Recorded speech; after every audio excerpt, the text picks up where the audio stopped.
സുപ്രധാനമായിട്ടുള്ള ഒരു സുരക്ഷാ അവലോകന യോഗം ചേരാനാണ് ഇപ്പോൾ തീരുമാനിച്ചിരിക്കുന്നത്. അത് പ്രധാനമന്ത്രി നരേന്ദ്രമോദി ഡൽഹിയിലേക്ക് തിരിച്ചെത്തിയാൽ ഉടൻ തന്നെ ആ ഒരു അവലോകന യോഗം, അതായത് ക്യാബിനറ്റ് സുരക്ഷാ സമിതി യോഗം ചേർന്ന ഈ നിലവിലെ സ്ഥിതിഗതികൾ വിലയിരുത്തും എന്ന് തന്നെയാണ് നമുക്ക് മനസ്സിലാക്കാൻ കഴിയുന്നത്. പശ്ചിമേഷ്യ, മിഡിൽ ഈസ്റ്റിലെ പ്രധാനമായും ഈ കഴിഞ്ഞ മണിക്കൂറുകളിൽ ഉണ്ടായിരിക്കുന്ന സംഭവ വികാസങ്ങൾ ഉൾപ്പെടെ ചർച്ച ചെയ്ത് എന്താണ് ഇതിൽ ഇന്ത്യയുടെ തീരുമാനം എന്ന സംബന്ധിച്ചുള്ള കാര്യങ്ങൾ ഈ യോഗത്തിലായിരിക്കും എടുക്കുക. പ്രധാനമായിട്ടും ഇന്ത്യൻ പൗരന്മാർ പലയിടങ്ങളിലായി തന്നെയുണ്ട്.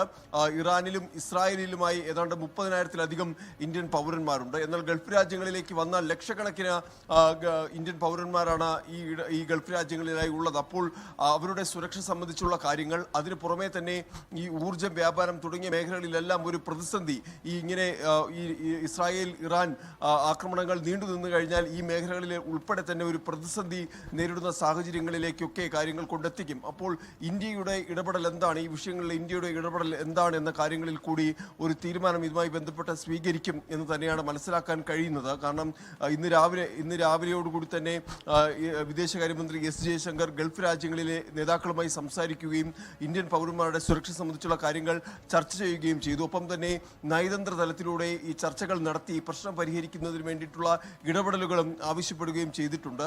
ആ ഒരു സാഹചര്യത്തിൽ കൂടിയാണ് പ്രധാനമന്ത്രിയുടെ അധ്യക്ഷതയിൽ ഇപ്പോൾ ക്യാബിനറ്റ് സുരക്ഷാ സമിതി യോഗം ചേരാനായി ഇരിക്കുന്നത്. ഇന്ന് രാത്രി 9:30 ശേഷം ഈ യോഗം ഡൽഹിയിൽ ചേരും എന്ന് തന്നെയാണ് നമുക്ക് മനസ്സിലാക്കാൻ കഴിയുന്നത്. സുപ്രധാനമായിട്ടുള്ള തീരുമാനങ്ങൾ ഇതുമായി ബന്ധപ്പെട്ട ഇന്ത്യ സ്വീകരിക്കും. ഏതെങ്കിലും തരത്തിലുള്ള നയതന്ത്ര ഇടപെടലുകൾ നടത്തി ഈ പ്രശ്നം പരിഹരിക്കുന്നതുമായി ബന്ധപ്പെട്ടുള്ള കാര്യങ്ങളിലേക്ക് കൂടി രാജ്യം കടക്കുമെന്ന് തന്നെയാണ് മനസ്സിലാക്കാൻ സാധിക്കുന്നത്.